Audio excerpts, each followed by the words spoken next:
Мен осы компанияға бір жақыным үйіне барып отқанымда жөтеліп отырам ғой бұрынғыша.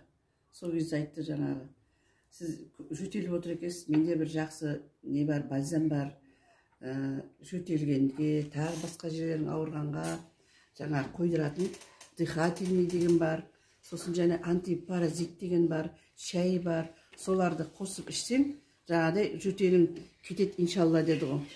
Сосын сол жерде өзінің флаконын көрсетіп маған, флаконнан бір кішкентай қалғанын ішкізіп жіберді.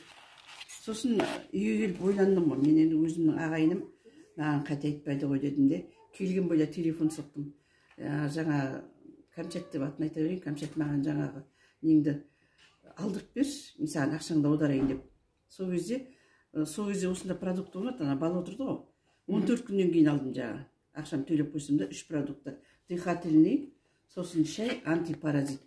Сосын алдымда тек сразу пайдаландым келген бойда, қолыма түскен бойда. Енді өзі 10 күнге жетті, мына қағазында да жазған екен. 10 күн ішесің, 10 күннен кейін демаласың деп. Осыны 10 күн іштім, 10 күнге жетпей, жөтелін жайлап ақырындап қоя берді. Қазір Аллаға шүкір, міне ешқандай жөтелім жоқ.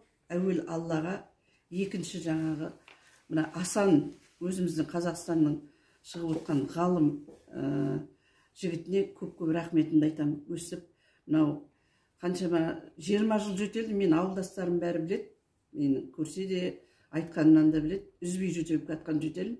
Қазір енді көз тимесін, Алла берекет берсін, қазір жөтелім қойды. Бұған дейін бір нәрселер іштіңіз бе? Бұған дейін мен дейтін 20 жыл жөтелгенде ана Алматыдағы Жасайға бардым, Шымкентке барып суын іштім, емін алдым.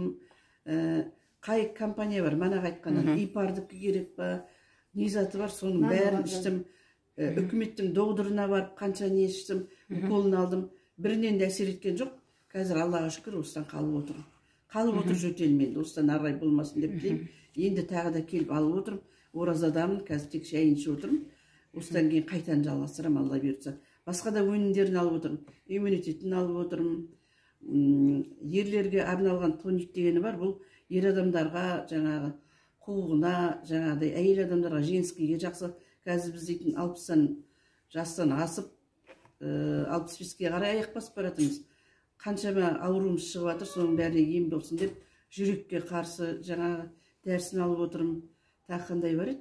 Иммунитетін алып отырмын. Осы оразадан кейін Алла бұйыртса қайтадан бастайын деп